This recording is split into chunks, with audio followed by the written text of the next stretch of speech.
De nada sirve poder leer un capítulo completo si no va a ser rema en nuestros corazones. La palabra de Dios es rema. ¿Qué quiere decir eso? Que es una palabra viva y eficaz. Pero si nosotros no tenemos la actitud del corazón correcta para recibirla, de nada va a servir. Entonces vamos a orar en esta mañana, acompáñenme, para que nuestros corazones puedan estar receptivos a la palabra que Dios hoy tiene para cada uno de nosotros. ¿Sale? Acompáñenme, por favor. Bendito Padre, gracias por tu preciosa palabra. Padre mío, gracias porque cada uno de nosotros tú has puesto corazones enseñables. Así lo creo y así lo declaramos en esta mañana. Te pedimos, Señor, que todo obstáculo que nos impida aprender el día de hoy sea removido en el nombre de Jesús y por el poder del Espíritu Santo.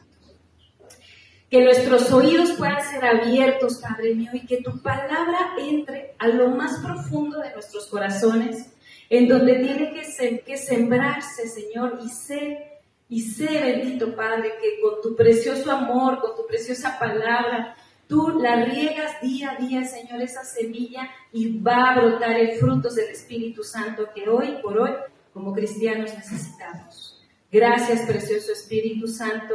Toma tú todo el control de este mensaje y sé tú, precioso Espíritu Santo, quien hable a lo profundo de nuestros corazones y de nuestras mentes, en el nombre maravilloso de Jesucristo. Amén. Amén. Bueno, pues antes de arrancar con esta historia, quiero darles un poquito de contexto histórico sobre el pueblo de Moab. ¿Han escuchado del pueblo de Moab?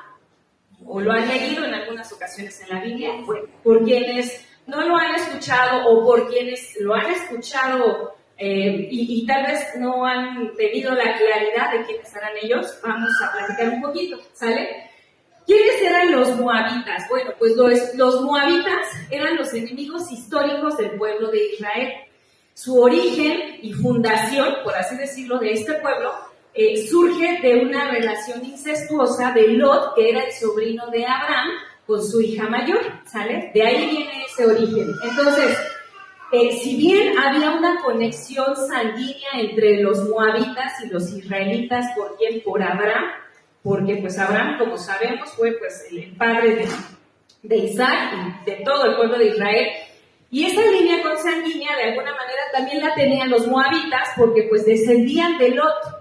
Pero bueno, hay profundas diferencias culturales y religiosas que tenía este pueblo.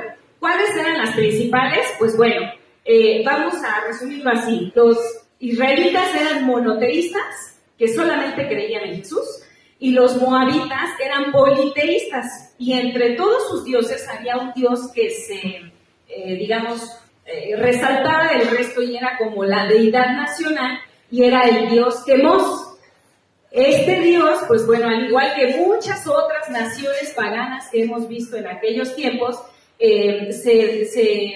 los sacrificios a este dios eran muchos sacrificios humanos. Inclusive en la Biblia vamos a encontrar que hay el sacrificio de un primogénito de un rey moabita. Entonces, pues bueno, algo bien importante es que ellos eran politeístas y sacrificaban a sus dioses, los sacrificios humanos, valga la redundancia, ¿no?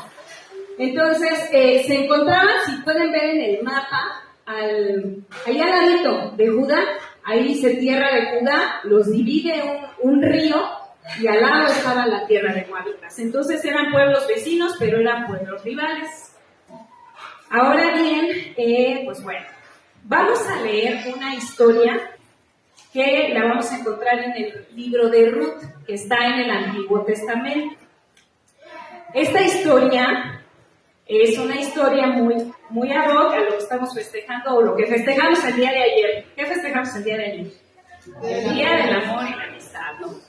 En donde se celebra la amistad, en donde se celebra el amor, en donde los novios, los esposos o los amigos pues salen, se divierten y pues bueno. Vamos nosotros en esta mañana a estudiar una historia de amor, pero de un amor extraño que comúnmente hoy en día es difícil poderlo encontrar. Esta historia nosotros vamos a encontrarla en el libro de Ruth. ¿sale? Y pues bueno, como les decía, es un libro de la Biblia muy cortito porque contiene 4 capítulos, pero en esos 4 capítulos nosotros podemos encontrar valores de lealtad, de amor incondicional, de resiliencia y de cómo la bondad de una persona puede, y obviamente con la bendición de Dios, puede convertir la tragedia en esperanza, que creo que hoy en día nos hace mucha falta tener esperanza. En medio de los tiempos difíciles que estamos viviendo, en medio de todas las situaciones complicadas que se pueden dar en las familias, a veces lo que necesitamos es esperanza. Entonces vamos por favor al libro de Ruth y vamos a leer del versículo 1 al versículo 14. Y dice lo siguiente: aconteció en los días que gobernaban los jueces que hubo hambre en la tierra de Israel, y un varón de Belén de Judá se fue a morar en los campos de Moab, él y su mujer y sus 2 hijos. O sea, la familia escapa ante la hambruna y se van. El nombre de aquel varón era Elimelech, y el de su mujer Noemí, y los nombres de sus hijos eran Malón y Kelión. Paréntesis nada más ahí. Es bien importante, y la Biblia tiene significados cuando los libros, o más bien cuando las naciones, o cuando los personajes tienen nombre, porque eso va a marcar su historia o su personalidad. Elimelech significaba Dios es mi rey. Noemí significaba alegre. Y los nombres de los hijos, sí estaban medio locos los nombres, porque era Malón y Kelión, que quería decir débil o enfermizo. Digo, bueno, ¿quién le pone así a sus hijos hoy en día? Pero así se llamaban, ¿sale? Bueno, paréntesis cerrado y continuamos. Y dice que se fueron a Moab y se quedaron ahí. En el versículo 3 dice: y murió Elimelech, marido de Noemí, y se quedó ella con sus 2 hijos. En el versículo 4 dice: los cuales tomaron para sí mujeres moabitas. El nombre de una era Orfa y el nombre de la otra era Ruth, y habitaron ahí 10 años. Entonces, en el versículo 5 dice: y murieron también los 2 hijos, Malón y Kelión, quedando así la mujer desamparada desamparada de sus 2 hijos y de sus maridos.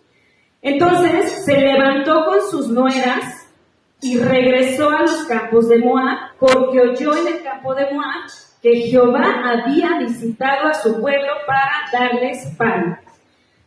En el versículo 7 nos dice: salió pues del lugar a donde había estado, y con ella y sus 2 nueras comenzaron a caminar para volverse a la tierra de Judá. Resalten si pueden ahí. Dice que comenzó a caminar para regresar a la tierra de Judá. Y en el 8 dice: y Noemí dijo a sus 2 nueras: andad, volveos cada una a la casa de su madre, y Jehová haga con vosotras misericordia como la habéis hecho con los muertos y conmigo. Os conceda Jehová que halléis descanso cada una en casa de su marido. Luego las besó y ellas alzaron su voz y lloraron. Y le dijeron: ciertamente nosotras iremos contigo a tu pueblo. Y Noemí respondió: volveos, hijas mías, ¿para qué habéis de ir conmigo? ¿Tengo yo más hijos en el vientre que puedan ser vuestros maridos?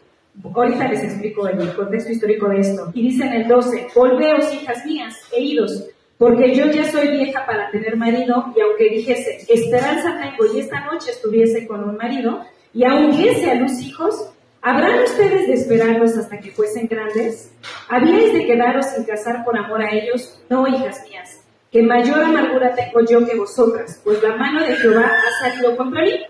Y ellas alzaron otra vez su voz y lloraron, y Orfa besó a su suegra, mas Ruth se quedó con ella. ¿Qué podemos ver en estos 14 versículos? Bueno, les platico un poquito. En los tiempos de Jerusalén, la costumbre que se tenía era del pariente redentor. ¿Qué sucedía? Cuando una mujer quedaba viuda, se casaba normalmente con el hermano. ¿Para qué? Para que de alguna manera se pudiera mantener el apellido, por así decirlo, y la sangre, ¿no? Eso era en los tiempos antiguos, y las viudas justamente pues quedaban súper desprotegidas, y eso es lo que se acostumbraba. pero como aquí los dos hermanos murieron, no había quien redimiera a una de la otra. Y entonces, por eso les dice su suegra, aunque yo volviera a tener hijos, o sea, ¿a poco ustedes los van a esperar hasta que ellos crezcan? No, o sea, eso es imposible. Y entonces, ¿qué podemos ver? De entrada, es una tragedia.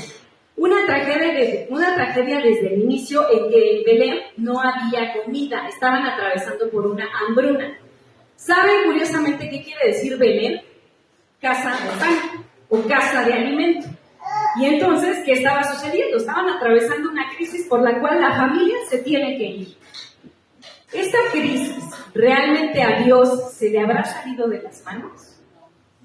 Esta crisis, realmente el plan, o sea, Belén, casa de pan, y están atravesando por una hambruna.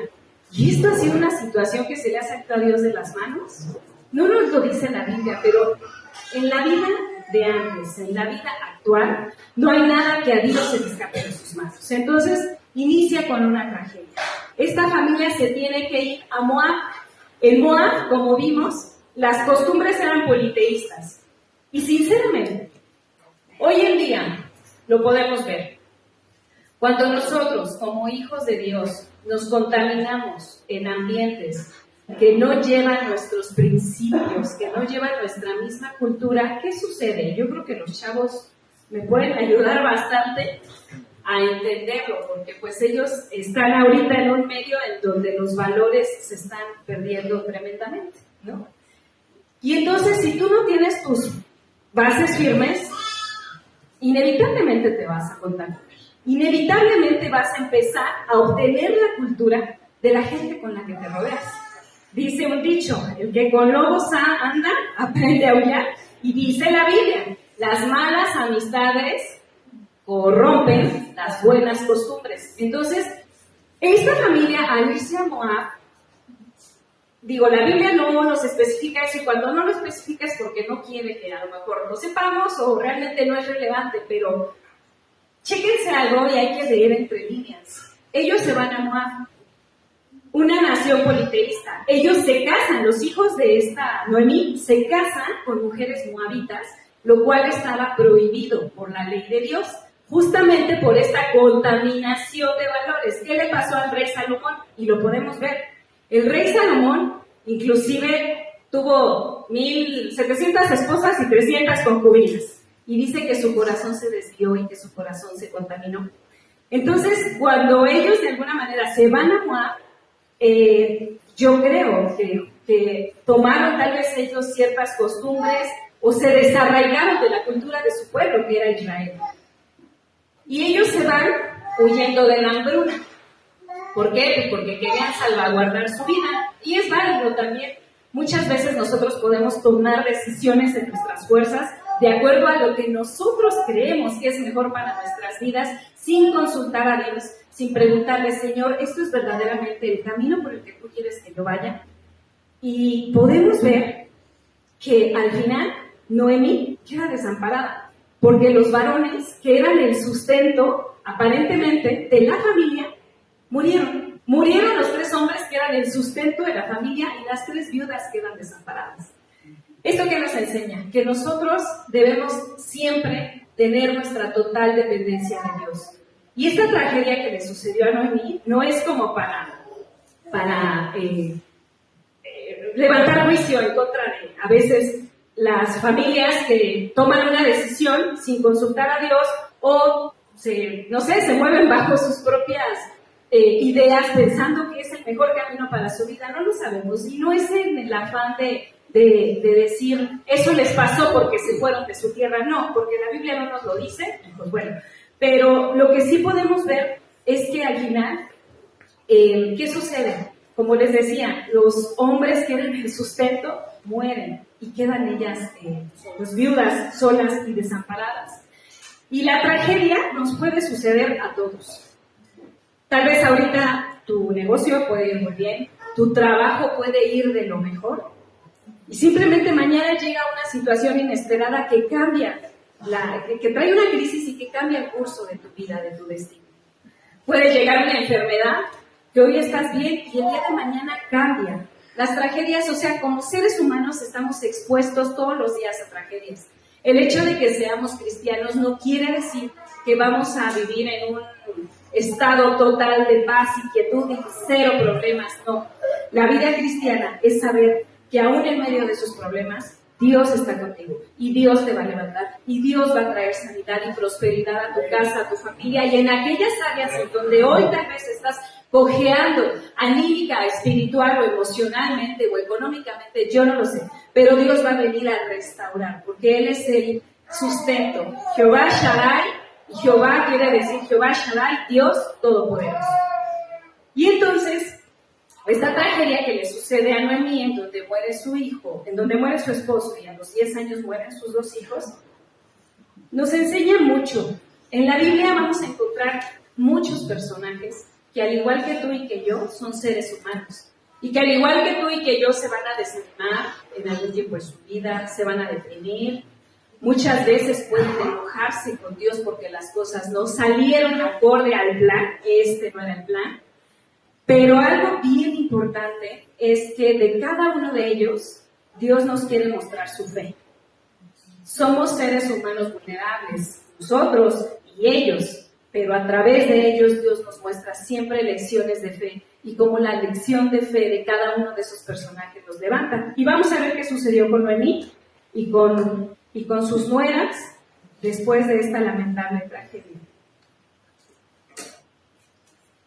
Ok. Podemos ver lo siguiente, que al enterarse de que Noemí, cuando está en Moab, ya viuda, con sus 2 nueras, se entera que Israel, vimos en el versículo 6, que oyó que en el campo de Moab Jehová había visitado a su pueblo para darles pan. ¿A quién había visitado Jehová para darles pan? A Moab. No. A Israel, exactamente. Ellos se encontraban, como hoy en día, ¿no? Te vas a la tierra prometida, que es, ¿cuál es la tierra prometida hoy en día para nosotros los mexicanos? Estados Unidos. Muchas familias que viven en situación difícil se van a Estados Unidos pensando que es el sueño americano y pues sí, pueden mandar dólares, pero la vida allá no precisamente para los paisanos es la mejor. Y entonces es como si Noemí se fue a Estados Unidos y deja México y después se entera, cuando ella ya está viuda, cuando murieron su esposo y sus 2 hijos, ella se entera que en México Dios visitó y nos trajo gobernantes que no son corruptos, gobernantes que levantaron la economía del país, que los programas sociales lo enfocaron más bien a programas diferentes que generaran empleos, que fortalecieran a las medianas empresas y que México hoy en día es primer potencia, más o menos así, ¿no? Y amén, y así hay que creerlo, porque yo creo que algún día va a suceder. Entonces, Noemí se entera que en Israel ya Jehová trajo alimento, trajo comida y decide regresar con sus 2 nueras. Les dije ahí, subrayen, porque dice, y ella agarró camino se iba a ir hacia Israel. En medio de la tragedia, vemos que Noemí toma una acción. Y cuando tú atravieses una situación difícil en tu vida, ya sea de enfermedad, ya sea de que un familiar falleció, ya sea de lo que sea, es bien importante que tengamos en cuenta que Dios nos dice, descansa en mí y vamos a descansar en Él.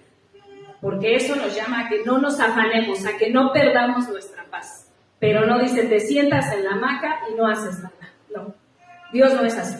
Dios es un Dios de acción, Dios es un Dios de orden y Dios es alguien que en medio de la tragedia, si tú te tumbas y no te quieres levantar, perdón, pero ahí lo único que vas a hacer es cavar, dicen por ahí, tu propia tumba.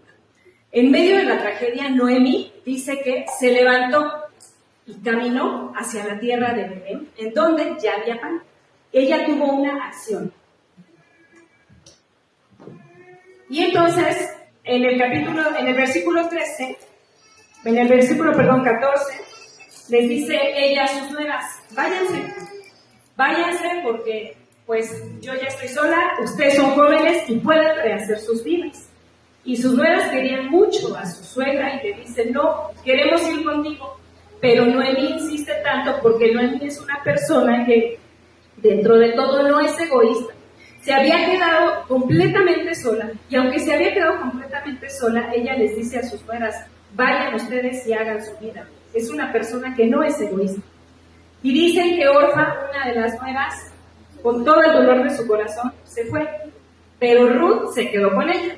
Y aquí vamos a encontrar uno de los versículos más conocidos en cuanto a las promesas de amor, algunos versículos que hemos visto en las bodas y que la verdad es hermoso. O sea, hablando desde el punto de vista de literatura, es un versículo hermoso, en donde me ponen la siguiente, por favor, donde nos dice ahí, que Ruth le responde, no me ruegues que te deje y me aparte de ti, porque a donde quiera que tú fueres, iré yo, y a donde quiera que vivieres, viviré.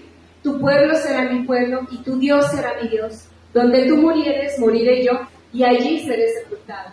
Así me haga Jehová, y aún me añada, que solo la muerte hará separación entre nosotros. Entonces, aquí ¿qué podemos ver? Que Ruth, siendo una mujer moabita, que no tenía los principios y los valores del reino, ¿por qué? Pues porque obviamente en la tierra en la que ella había crecido se practicaban otros valores diferentes a los del pueblo de Israel. Y siendo una mujer moabita, tenía un fuerte principio de lealtad y de bondad. Y ella decide quedarse con su suegra, a unas sabiendas de que no podía rehacer su vida, a unas sabiendas de que era una mujer que eran las dos desprotegidas y completamente pobres, pero ella decide quedarse con su suegra. Y entonces, nosotros, ¿qué podemos ver aquí? En la crisis, vimos la actitud de Noemí, en donde ella toma acción, y camina y va a poder de alguna manera rescatar su vida. Y en la crisis podemos ver a una mujer que es Ruth, bondadosa, sí, por supuesto, porque ella sacrifica su propia vida por el amor que le tiene a su suegra. Y curiosamente el nombre de Ruth quiere decir amiga. No sé si sabían eso, pero el nombre de Ruth quiere decir amiga. Por eso les decía que muchas veces en la Biblia los nombres de las ciudades o de los personajes, el nombre va marcado su personalidad. Ruth quiere decir amiga. Y entonces, en ese momento de crisis, Ruth decide ser fuerte y decirle, no me voy a ir. Y confiar en el Dios de Noemí. Ese Dios que a lo mejor Ruth no conocía mucho, no lo sabemos, la Biblia no nos lo dice, pero al vivir en la tierra de Moab y haber crecido ahí, pues dudo mucho que haya tenido algún acercamiento con Dios. Sin embargo, ella confía en el Dios de su suegra. Y en medio de la crisis, ella ahora sí que toma una decisión muy fuerte, en donde dice, me quedo contigo a costa de lo que sea. ¿Me ponen la siguiente, por favor? Me quedo contigo a costa de lo que sea, y da pasos firmes. Da un paso firme en donde dice, no me importa, no voy a volver atrás. No voy a volver atrás. No pone excusas, Noemí no pone excusas. Y decide y cree completamente y deposita su fe en el Dios de Noemí. Ahora bien, aquí podemos ver en esta imagen, me encantó, porque en efecto, ella no vuelve atrás. Orfa, sin embargo, sí vuelve atrás, y Noemí no vuelve atrás. Noemí dice, vamos y a donde me pares. Es un acto de amor, es un acto de bondad, pero también es un acto de valentía. Y quiero decirles que en la Biblia solamente, y no sé si ustedes sepan, hay 2 libros con nombres de mujer. Uno de ellos es Ruth y el otro es Esther. Son los 2 únicos libros que tú vas a encontrar en la Biblia en donde una mujer es la protagonista. ¿Y por qué razón? Hoy en día, ¿qué te está pidiendo Dios dejar atrás? ¿Qué te está diciendo Dios? Suelta eso, porque si tú sigues caminando con eso, no vas a avanzar. Respecto a tu vida, respecto a tu carácter, respecto a tu ministerio. ¿Y qué excusas le estás poniendo tú a Dios para no hacer? Dios siempre va a querer el crecimiento de cada uno de nosotros. Créanmelo, Dios es un Padre amoroso, en donde no va a querer que nos quedemos estancados, o que después de una tragedia como la que vimos que le sucedió a Noemí, Él va a querer que te quedes ahí. Eso no se salió del control de Dios. Dios estaba al tanto de Noemí, aunque esa familia se fue y que pudimos ver que el trágico desenlace, pues evidentemente no fue bueno para la familia que quería salvaguardar su vida. Dios estuvo con ellos en todo momento. Y hoy en día no sé cuál es la crisis que tú estés atravesando en tu corazón, en tu salud, en tu mente.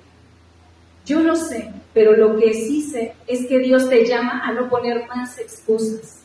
Y así como Ruth tenía todo el derecho de decir, me regreso atrás, y en efecto, pues que Dios bendiga a mi suegra, que Dios la cuide, yo me voy y rehago mi vida, porque soy una mujer joven, por lo que, no sé. Ella no tiene miedo y sin embargo deposita su fe en un Dios que tal vez no conocía. Pero ella es una mujer de carácter. Ella es una mujer que pone un paso firme y camina hacia adelante. ¿Y qué podemos ver? Que en medio de la crisis ella no puso excusas y no volvió atrás.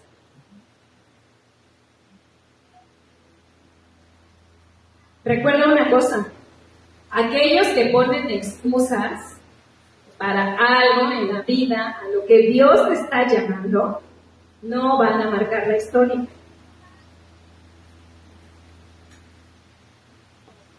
Y hay momentos en que necesitamos nosotros dejar todo atrás y únicamente caminar hacia adelante. Ok, bueno, hasta aquí digamos es la primera parte de la historia. En la segunda parte de la historia,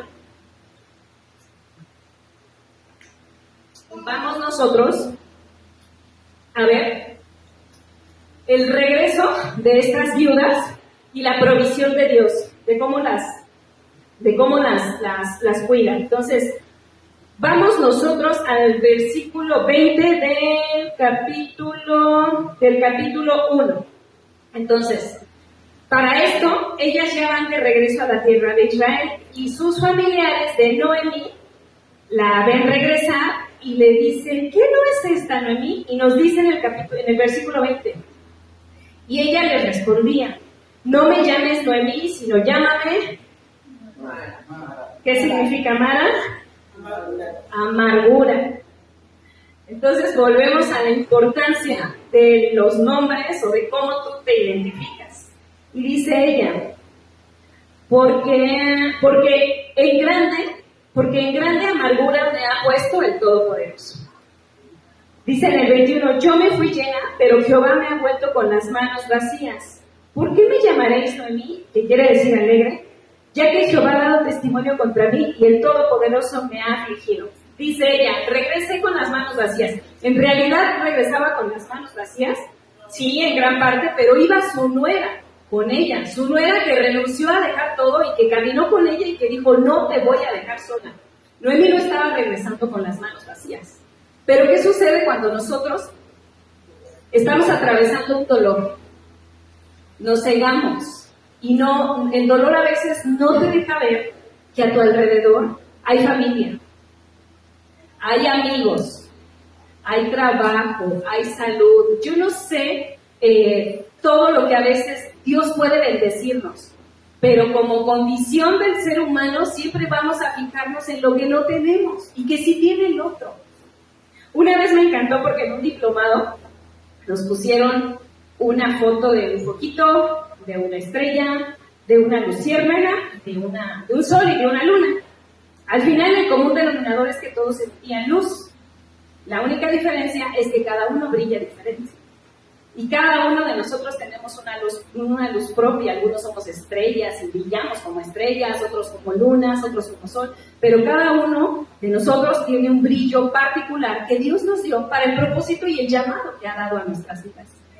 Pero ¿qué nos sucede? Que muchas veces no vemos lo que tenemos alrededor y no vemos lo que tenemos alrededor, pero sí vemos lo que no tenemos en ese momento. ¿Y qué tienes en este momento?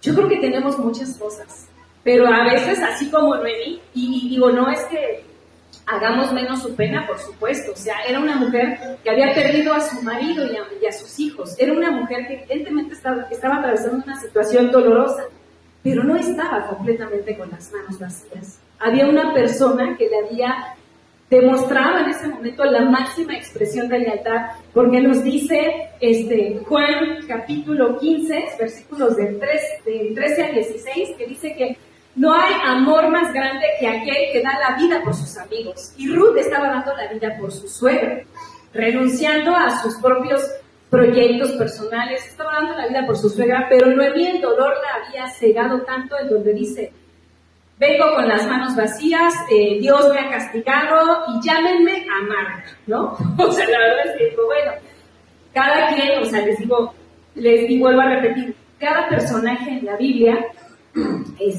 está puesto ahí porque son personas como tú y como yo que atraviesan las mismas emociones tóxicas, dirían por ahí, que a veces atravesamos cada uno de nosotros. Esas emociones que no te dejan avanzar como seres humanos, al igual que ellos.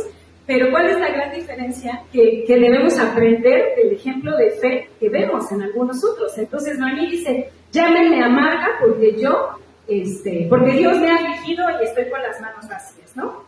Entonces, bueno, dice aquí en el 22: así volvió Noemí, Ruth, la moabita, su nuera, con ella, y volvió a los campos de Moab, y llegaron a Belén al comienzo de la siega de la cebada.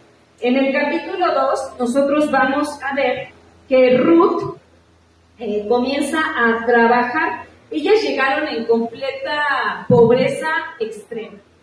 Había una ley en Israel en donde se les pedía a los segadores que lo que cayera del momento en que estaban segando lo dejaran ahí para que lo recogieran los pobres. Es decir, como esas máquinas, se me ocurre, ¿no? Antes eran personas, hoy en día son máquinas que van de alguna manera ahí cortando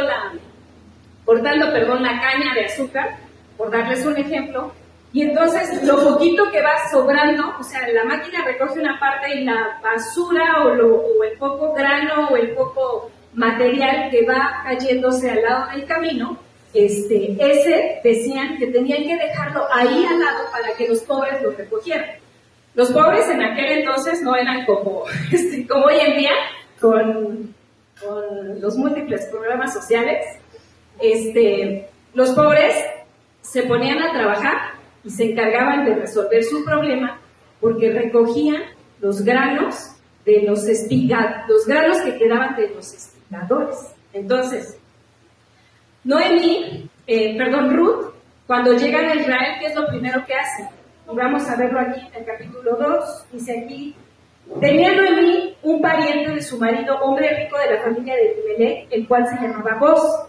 Y Ruth moabita dijo a Noemí: te ruego que me dejes ir al campo y recogeré espigas. Se fue a trabajar. ¿Qué podemos ver ahí nuevamente? Acción.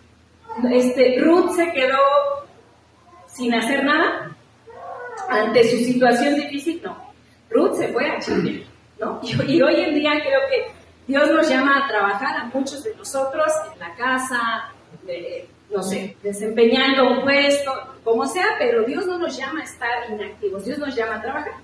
Y Ruth, en lugar de quedarse quieta, se levanta a chambear y dice a su suegra: yo te ruego que me dejes ir al campo de ese hombre rico a chambear y a ganarnos el pan de cada día.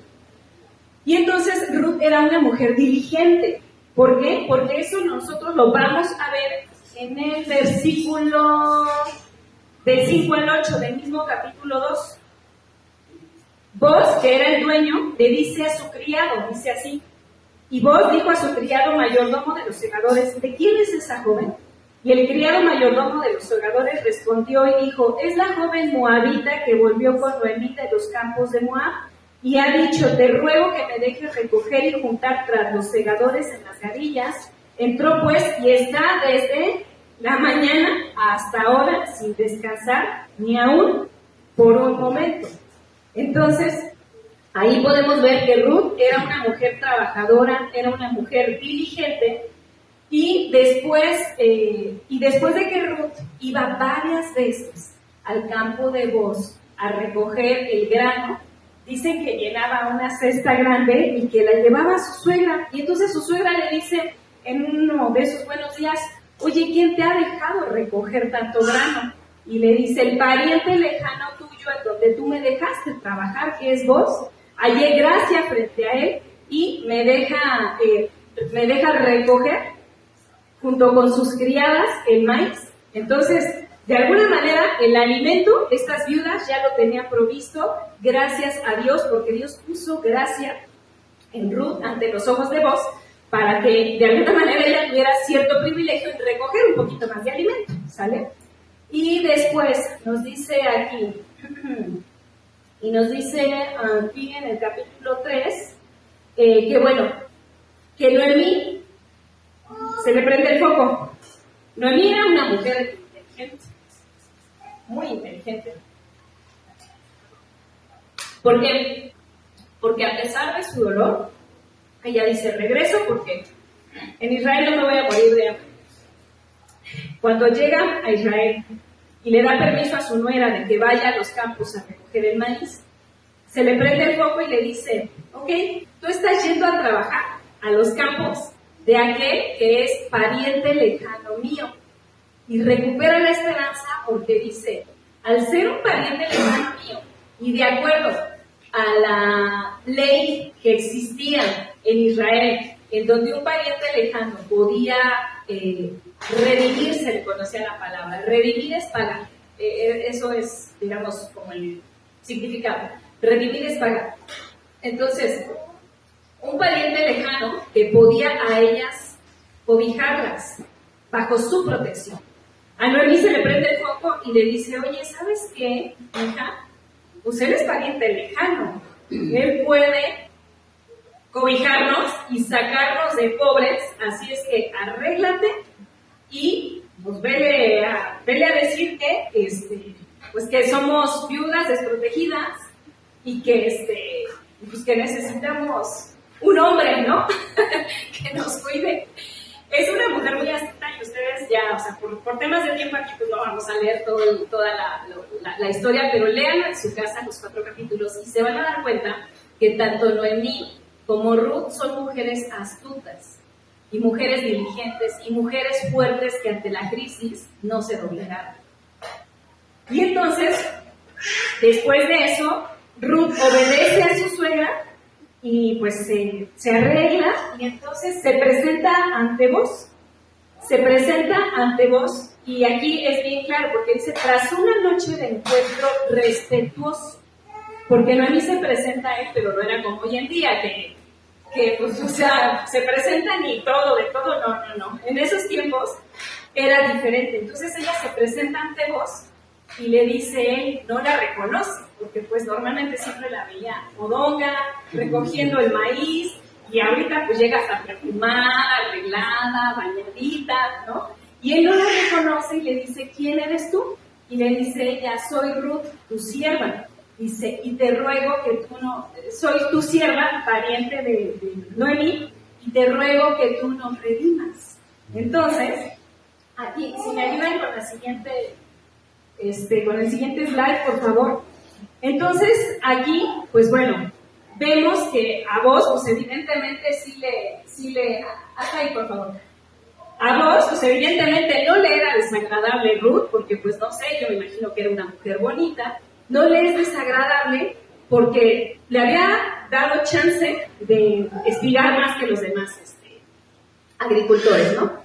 Y entonces cuando ella le dice, te ruego que nos redimas, Booz es un hombre recto y tiene un encuentro con ella muy respetuoso y le dice, ok, hay un pariente cercano, hay un pariente que es aún más cercano, voy a hablar con él correctamente, si él no quiere redimirte, pues yo inmediatamente me voy a casar contigo. Entonces, vos arregla digamos, acepta la responsabilidad de alguna manera buscar la forma de poder cobijar a Noemí y a Ruth, de poderla redimir. Y entonces resuelve legalmente el asunto con el pariente que era aún más cercano, porque por ley a ese pariente que era más cercano era quien le tocaba, digamos, casarse con Ruth para poderlas proteger. Pero el pariente que es más cercano dice, no, al ser moabita no me da confianza, dice el pariente más cercano, dice, entonces tú redímelas. Pero vos es un caballero en donde, pues evidentemente, sí le gusta a Ruth, sí se quiere casar con ella, y sí podía a lo mejor tomarla por mujer, pero él era un hombre recto que se regía bajo los lineamientos y los estatutos de Dios, y le dice, voy a hacer las cosas bien.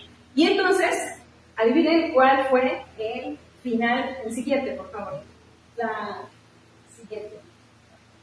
Entonces, adivinen cuál fue el desenlace de esta historia. Que Boaz se casa con Ruth.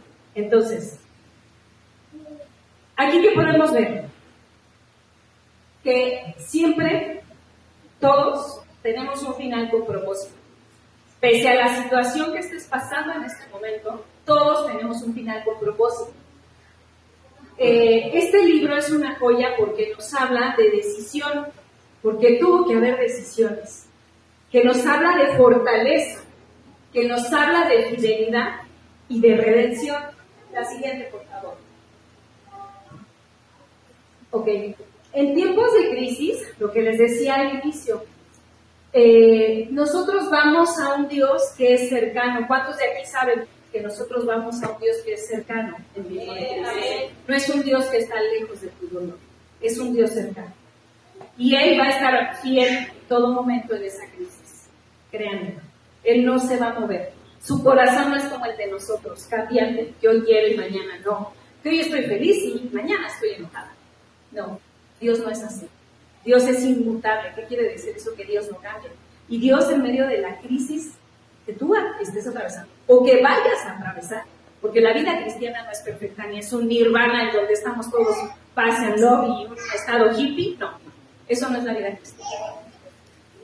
Las crisis que tú vayas a atravesar, créeme que va a estar ahí ese Dios cercano y fiel contigo. Amén. Pero nosotros, cuando atravesamos una crisis, ¿somos fieles con Dios? O como Noemí, renegamos, porque si lo vemos fríamente, ella renegó, dijo, Dios me ha castigado, me fui llena y Dios me regresó vacía. Y digo, como todos los seres humanos, cuando estamos atravesando una situación de dolor, al primero que volteamos a culpar es a Dios, siempre.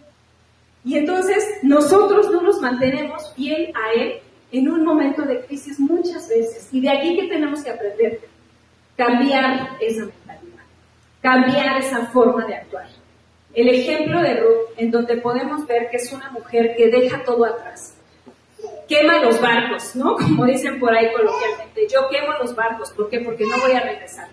Y decido no voltear atrás, sino ver hacia adelante, aunque el futuro sea incierto, aunque el futuro sea devastador, nos toca ver hacia adelante y aprender de Ruth, que fue una mujer fuerte que dio pasos firmes y caminó, y Dios la bendijo abundantemente, porque al final le dio un esposo que dio por ella, que dio por su suegra y que le dio un hijo. Porque Ruth no tenía hijos y Dios en su infinita misericordia le dio un hijo. Entonces, cuando tú estás en tiempo de crisis, ¿realmente somos fieles a Dios? Esta imagen me gustó porque es Filipenses 1:6 y dice, lo que Dios comienza, Él lo termina. Así es que si en este momento tú estás en una pausa en donde crees que se terminó para ti un proyecto, un sueño, no tengas miedo. Tal vez Dios te está cambiando de dirección y de camino. Puede ser que no sea el propósito de Dios la dirección en la que tú vas. Y Dios te está reajustando el GPS, como recalculando, cuando nos dice el Waze, cuando nos equivocamos y nos metemos al barrio de Tepito por ahorrarnos 3 minutos, ¿no? Y que muchas veces en la vida hacemos eso. Por ahorrarnos en nuestra conciencia, por ahorrarnos y llegar más rápido a la meta, nos metemos de repente en terrenos escabrosos que pueden ser peligrosos para nuestras vidas y que nosotros no podemos ver. Y Dios, en su infinito amor, te recalcula y tú dices, no, Señor, pero por acá voy a llegar más rápido. ¡Ey, no! Te estás metiendo al barrio del Tepito. Aguas, y por 3 minutos, ¿vale la pena? No. Pues no. Y así es Dios.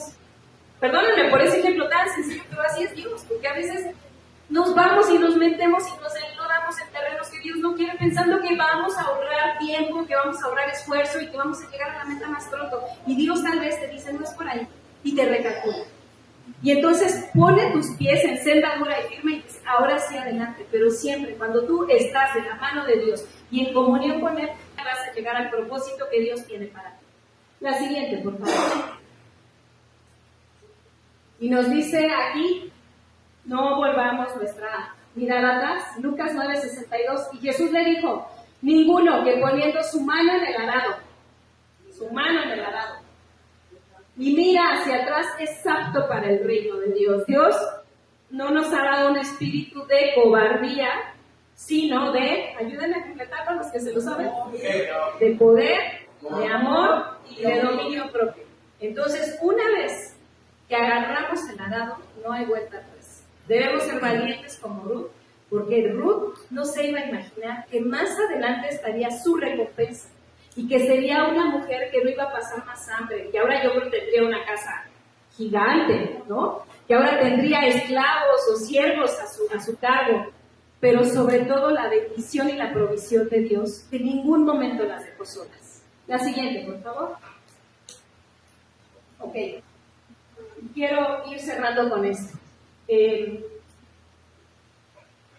Dios, esto no viene en la Biblia, esto es de un escritor que a mí me gusta mucho, Paulo Coelho. Dice, Dios convierte las crisis en oportunidades. Las pruebas en enseñanzas y los problemas en bendiciones. Y así es. El libro de Ruth, nosotros podemos resumirlo en esta frase. El problema fue una oportunidad, la tragedia fue una oportunidad para que Noemí regresara a su tierra, porque no era el plan de Dios que muriera en una tierra moabita, tuvo a bien regresar a su tierra. Las pruebas son enseñanzas. Muchas veces cuando estamos atravesando la prueba, nuestro corazón se puede volver duro, se puede volver poco enseñable. Y algo que hay que resaltar es que debemos pedirle siempre a Dios que nos dé un corazón enseñable y un corazón bondadoso. ¿Qué es la bondad? ¿Y qué es lo que podemos ver en él? La bondad es más allá de ser amable, es más allá de ser buena gente, buena onda, sonriente, no. La bondad es compasión en acción, eso es la bondad. Y para nosotros poder estar sensibles a la voz de Dios, la clave es tener un corazón bondadoso y un corazón humilde y enseñable. Porque de esa manera, cuando el Espíritu Santo te hace sentir, te estás metiendo a Tepito, ¡ey, no es por ahí, regresa! Y tú no tienes un corazón terco, créeme que por tu propia voluntad vas a regresar y te vas a ahorrar muchos problemas. Pero tenemos un corazón terco en donde decimos, no, es por ahí. Y no queremos escuchar la voz del Espíritu Santo. El Espíritu Santo es hermoso. El Espíritu Santo, cuando de verdad nosotros le rendimos nuestro corazón y le decimos, Señor, no manejo tú, gobierna tú, no manejo yo, gobierna tú, el Espíritu Santo te va a hablar. Pero aquí hay de dos. O haces caso a su voz, o cierras tus oídos a su voz y sigues tus propios caminos. Pero después de las consecuencias no hay que quejarnos. Dios, aún en medio de las consecuencias de nuestros actos, va a estar siempre con nosotros. Pero aquí Ruth tuvo un corazón bondadoso y Dios la recompensó abundantemente, porque, déjenme decirles, que este relato tiene una importancia histórica tremenda, porque ese niño que nació del matrimonio entre Boaz y Ruth, ¿quién fue? Obed. Y Obed fue el abuelo de nada más y nada menos que el rey David. Y podemos ver como una mujer moabita, una mujer que venía de un pueblo pagano, al tener ese corazón bondadoso y al decidir confiar en el Dios de Noemí, que era Jehová de los ejércitos, esa mujer, que era una extranjera, es situada dentro de la genealogía de nada más y nada menos que nuestro Señor Jesucristo. Ruth es un ejemplo de bondad, de resiliencia. ¿Resiliencia qué quiere decir? Híjole, esto se rompió, changos, pues ahora ¿para qué me puede servir? Para, a lo mejor ya no me sirve para lo que tenía función, pero le voy a dar otro uso. A lo mejor le voy a colocar acá unos clavitos y lo voy a hacer un perchero. ¿No? Y las mamás sabemos mucho de eso porque nos encanta reciclar, ¿no? Y más mi mamá, si la conocieran, recicla todo. Pero bueno, es un ejemplo burdo de cómo las cosas, cuando una vez que se quiebran, nosotros tenemos que darle otro sentido a nuestra vida, otro sentido a ese problema y otro sentido a esa circunstancia. ¿Qué tienes hoy en día? Creo que tenemos muchas cosas y que le podemos dar el sentido correcto. Y bueno, quiero cerrar con el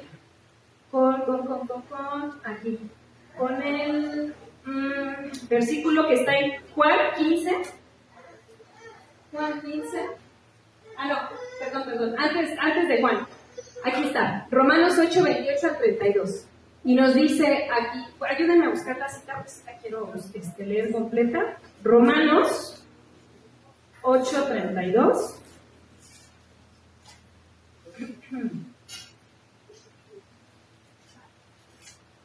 Aquí está. Romanos 8, 28 al 32.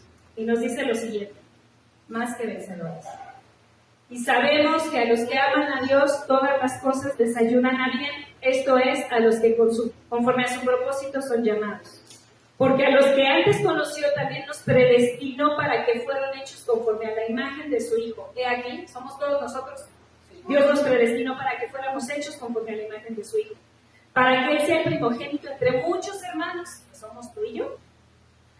Y a los que predestinó a estos también llamó, y a los que llamó a estos también justificó, y a los que justificó a estos también glorificó. ¿Qué pues diremos a esto? Si Dios es por nosotros, ¿quién contra nosotros? Y el 32, el que no escatimó ni a su propio Hijo, sino que lo entregó por todos nosotros, ¿cómo no nos dará también todas las cosas? Los problemas en oportunidades, recuerden, siempre los problemas en oportunidades, las pruebas en enseñanzas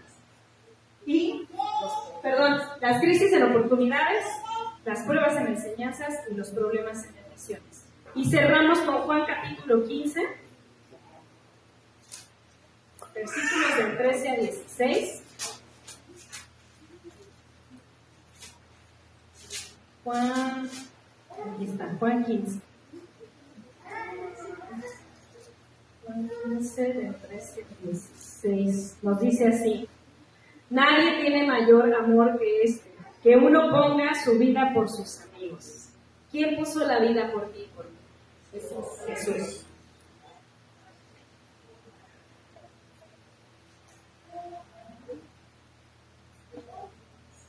Perdón, se me perdió. El 14. Vosotros sois mis amigos si hacéis lo que yo les mando. En el 15. Ya no os llamaré siervos, porque el siervo no sabe lo que hace su Señor, pero os he llamado amigos, porque todas las cosas que oí de mi Padre os las he dado a conocer. No me eligieron ustedes a mí, sino que yo los elegí a ustedes, y los he puesto para que vayan y lleven fruto, y vuestro fruto permanezca, para que todo lo que pidiereis al Padre en mi nombre os los dé. Esto os mandó, que os améis unos a otros.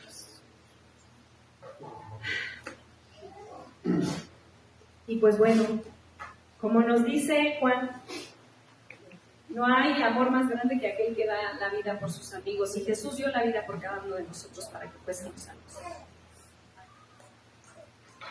Creo que debemos aprender de su ejemplo, y creo que debemos aprender del ejemplo de Ruth, en donde ella dio la vida por amor a su suegra, y Dios no se quedó con nada.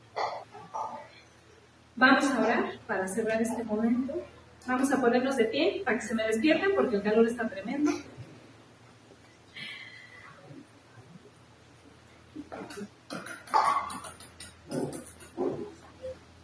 Muy bien. Padre bendito, gracias por tu enseñanza. Padre bendito,